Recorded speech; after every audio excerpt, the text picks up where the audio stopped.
Alrighty, good morning, folks. Thank you very much for joining me today for the Schusterian Logic Podcast. Today we are going to be talking about a subject that hasn't been specifically requested, but I feel it's important to talk about now given my new subject with talking about micro experiences and part of that process to work. So if you're not familiar with it, the micro experience framework is something that I just posted about yesterday. I go into the details of how you can build yourself an entryway into another industry by taking your education and networking and building demonstrable skills for some particular skill set, specifically in a new industry.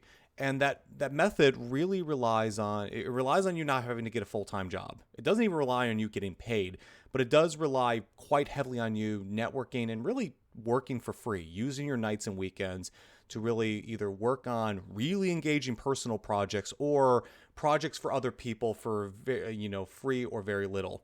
And there's a concept I wish to talk about today, which is talking about how you can work for free without being taken advantage of. Because this is a pretty tricky place. I've seen people go into this, and even myself, where you have this expectation that because you're working for free, that people are going to be grateful, that people are not going to take advantage of you, that people are not going to ask for more out of you. And the truth is, that's not true at all. As a matter of fact, some of the worst experiences I've ever had have been when I was either severely underpaid for what I was doing or not getting paid at all.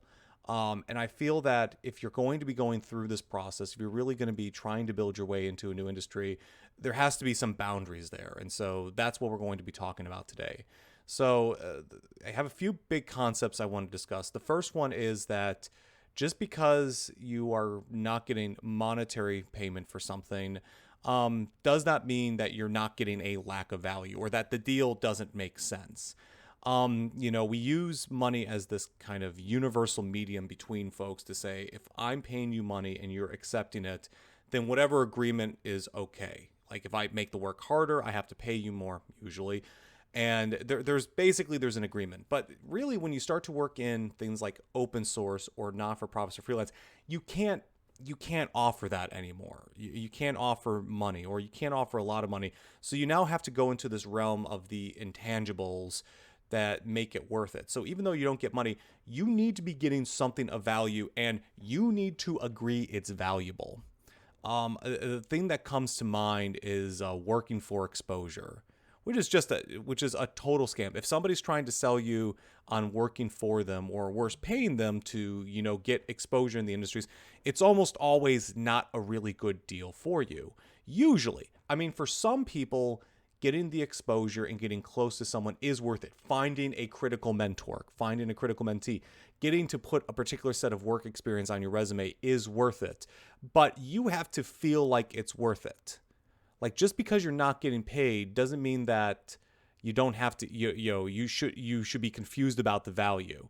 Going into it, you should be able to write out. So in the micro experience framework, I write that when you go and find that new opportunity, you're really looking for a particular experience. The goal is a demonstrable skill set and something you couldn't say before, so that you can really start answering questions about your experiential knowledge and build your skill set. That's really the end goal. But you could also decide you want to take the relationship because of a mentorship goal, because you want to build a mentor, because it'd be really good just to get a foot in the door with the organization.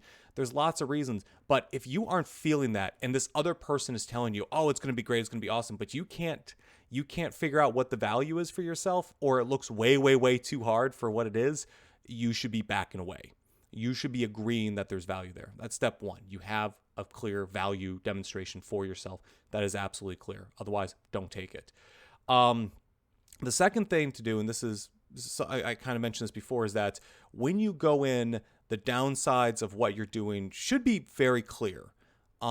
Sometimes you enter relationships where they're either too good to be true, or it seems like there's not enough downside to it. Like, I mean, that's the thing. Everyone, if you've worked enough in your life, you kind of get an idea of how a working relationship is. Like, no one goes into a job thinking there's not going to be any hardship. That's why you have the job, because there is hardship certain people either won't do or can't do, and you're going to do that hardship.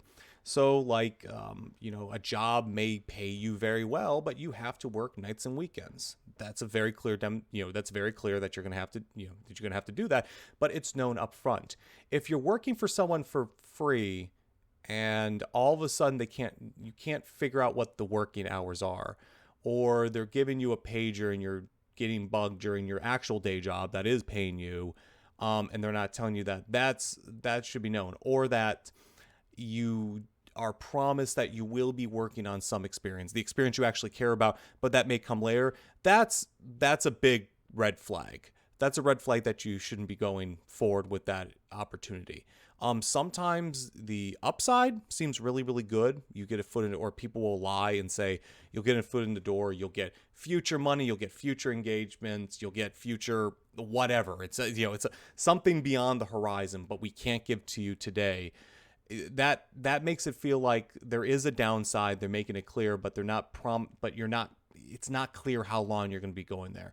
So if you're going to be going into that sort of relationship, you have to know what those downsides are. You should be very clear to know that. Even if it's bad, it doesn't matter if it's really bad. Like sometimes the work can be menial, but if somebody's willing to work with you and say, hey, this work kind of sucks, but it is what we need. We'll give you a fantastic referral. And yeah, it has to be done quickly. But there it is. There's the deal. If you're in that sort of relationship, you know what the downsides are, and you can figure out, okay, this is what the deal is, and you can go forward. If you can't tell what the downsides are, it's not a good deal for you. The next thing that the people should do, and this is hard because it gets into the area of relationships and uncertainty of the future, things that no one can tell you, like when a project is going to finish or what blockers are going to come in. One thing that you should always do is you should put a timeline on the engagement where you agreed to renegotiate.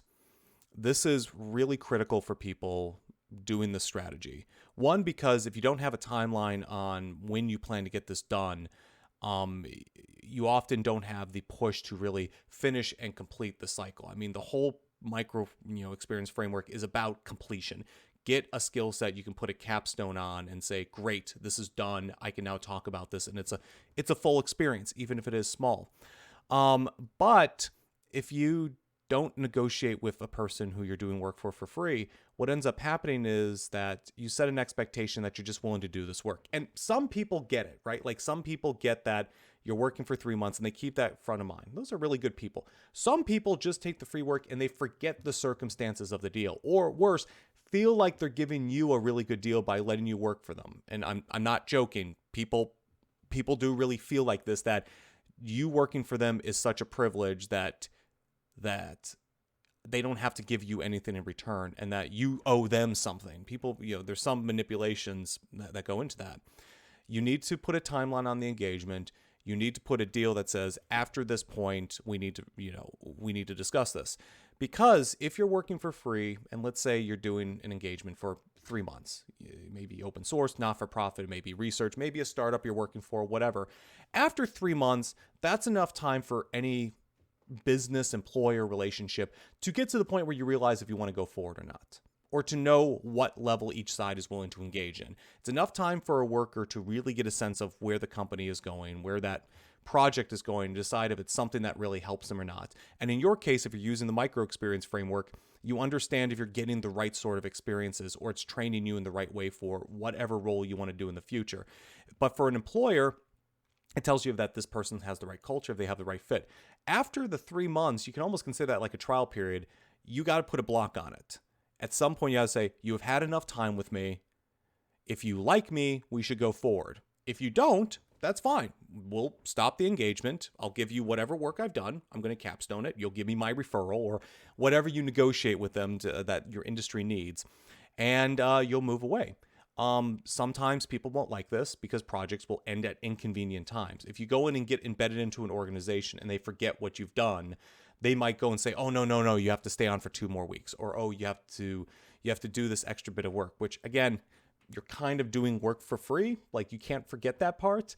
And once you get the experience, that's all that's there. Now, if you stay 2 extra weeks and there's a reason to do that, like you want to finish some project, you want to really see the work through, Maybe you like the relationship, and even though they're being an ass, you need them. There's reasons to do that. But there has to be an end point. There has to be a point that you stop there. Otherwise, people will take advantage of you and make you work much, much longer than it makes sense for you or anyone else to be a part of that engagement. Put a timeline on the engagement, renegotiate at the end. The next thing to realize is that because of the way this deal is working, if you are not valued and the deal all of a sudden doesn't make sense anymore, you leave. Leave nicely, but leave. Circumstances change. Or you get into a deal like working for a not-for-profit and you thought, oh, I thought I would be doing more front-end development work. That's what I needed, and that's even what we agreed to. But they're giving me data entry, or they're giving me some back work, or the startup said they would give me some interesting back-end work, but really I'm just, updating divs on a front end. Like, it's not exciting, engaging work. You can cut out the work early and say, guys, this is no longer making sense for me. I have to leave. Now, again, people might not like that. They may not be understanding, but again, they're not really in a position here to be able to say yes or no. They may try to make you feel like you're not in a position to do that. Again, when you're in those sorts of engagements, when you're really emotionally tied to people, particularly in a new area, you do sometimes get sucked into, the bullshit vortex that people end up constructing. So they'll try to convince you that's a bad idea, or it's going to be a bad look, or whatever it might be. But if you decide for yourself, this no longer makes sense and I can't do this, or whatever is being asked of me is so extreme that this is just, it's not helpful for me anymore, whatever the reasons, leave and get out of the engagement. Don't feel the necessity to stay the whole time. Again, because of the strategy that we're using, and we're saying you're working to get the experience, you hold more of the cards than if you worked for, a full-time organization. If you work full-time for a business and they threw you a shit project and they're paying you, you're kind of tied to that. But for these extra engagements, and because they're so plentiful, there's many, many more, there's many different places you can go and get this sort of experience. You don't have to stay there if it's not working for some reason. You can leave early. Leave nicely. Like, you don't want to burn bridges if you can avoid it, but nonetheless, leave. And then finally, I guess the last piece of advice here to, on these engagements is you'll always finish your work when you're in these sorts of places, if it still makes sense for you to be there.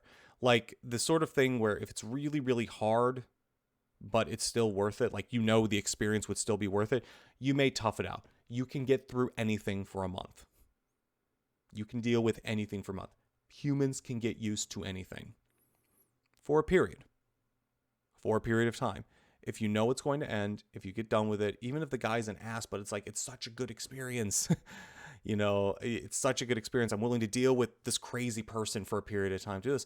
You want to finish your work, but don't feel compelled to stay isolated. And there's this weird phenomenon where people start to get this attachment to their current opportunity and make it think like, oh, I can't go and look for other things. Like, oh, I'm so committed to this, I can't go out and look for another startup to work for, another engagement, another place. And they sort of feel like they have to see that, they have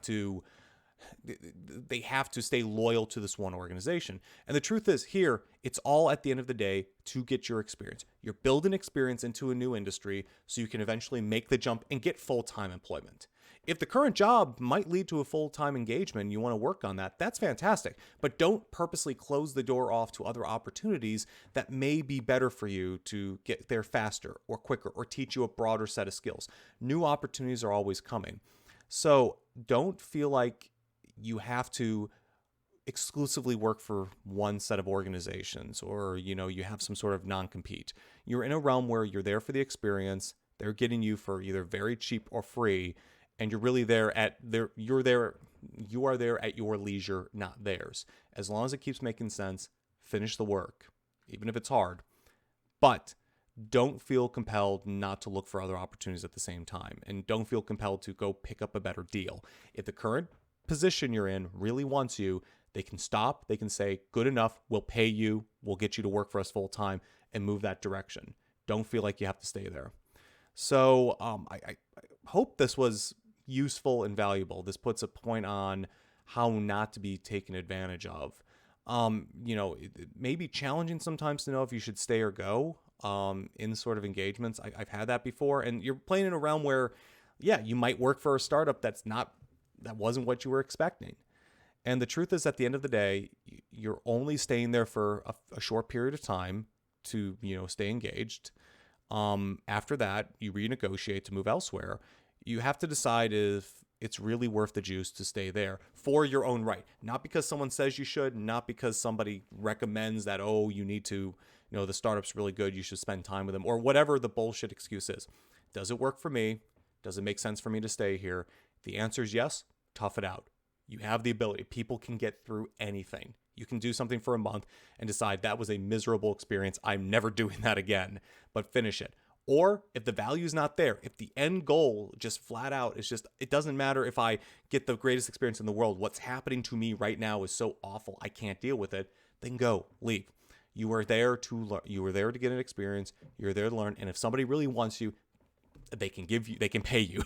They can make you a full-time employee, and they can give you exactly what you're looking for. You don't have to deal with it.